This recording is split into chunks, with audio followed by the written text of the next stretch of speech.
I don't know about any of you, but when I became a parent and started watching those kids shows like The Wiggles or The Backyardigans, one thought that kept racing through my mind was what if the mascots in these shows just became sinister murderers? What would it be like if Blue from Blue's Clues just started murking all of the kids who came over to her house? We now finally have our fantasy fulfilled with Buddy, co-written and directed by Casper Kelly. Internet horror fans will remember that is the same person who made the hilarious and amazing Too Many Cooks from 2014. I will say the marketing for this film has been nothing short of brilliant. All the stuff that is shown in the trailers and the how-to videos is from the film, but when you know the context behind some of it after seeing the movie, it puts a different perspective behind the videos. So the trailers and the plot synopsis don't give away very much at all, so I will try and be as spoiler-free with this review as I can. It's about a 90s children's show named It's Buddy. The title character is a magical orange unicorn who teaches kids important life lessons like how to clean, being safe, and that it's okay being afraid because being afraid makes you strong. A majority of the picture is filmed in a 4:3 aspect ratio and looks older in its presentation to match the vibe of those shows during that time. For the first 30 minutes or so of the film,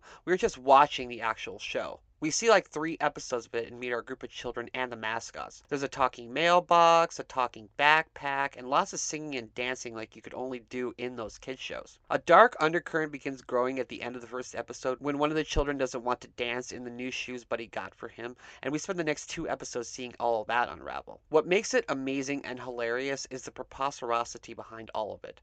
When there are horror scenes or moments of potential violence or fright, the picture keeps showing this silly and stupid kids show with this cheerful music running in the background. It gave me similar vibes of the unicorn stage in Diablo 3 with how silly it is but takes itself completely seriously. I was asking myself a number of times at the beginning of the film, why didn't anyone walk off the set or talk to the cameraman? It's because this show lives in its own universe. The second act is when it becomes a more traditional-ish film and plays and is presented like a normal motion picture, but don't worry, we still get plenty of shenanigans on that show. This second act is structured similarly to films like Shelby Oaks, where it wants to present one thing at the start but then be about something else to flesh out the world. This is one of those horror movies where there is no deeper meaning, no emotional payoff, and no pathos to explore.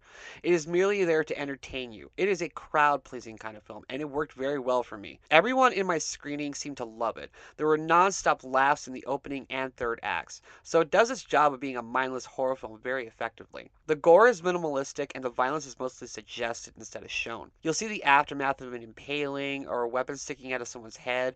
I assume this is for budgetary reasons, coupled with not wanting to show children being murdered or being involved in murder. But the simplicity adds to the charm when you can imagine what kind of wild stuff happened off the camera. This is a case where less is more pays off. Now, if you want to pick this film apart, I can absolutely do that.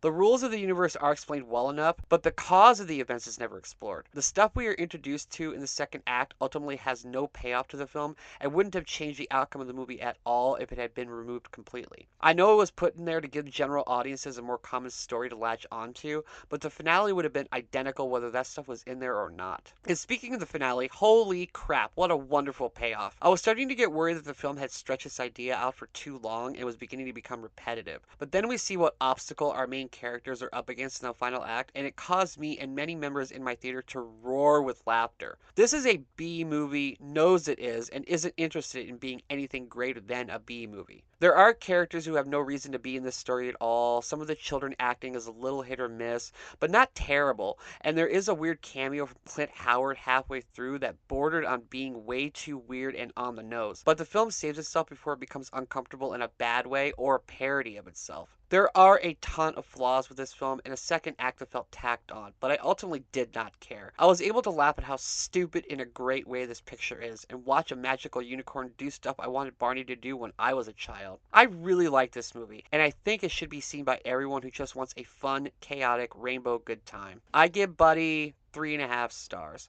What a wonderful year for horror films, isn't it? I said that in my review of Camp Miasma that it was a golden year for horror films, and we still have 4 months to go, and now we have another one right here. This one is mindless, but the good comfort food kind of mindless. See this in a drive-in if you can for the full B-movie experience. It's worth it. And that is my review. Thank you so much for watching. If you like this, please like and subscribe. Here's links to my other videos. Follow me on social media if you like. And until next time, I am Ghost.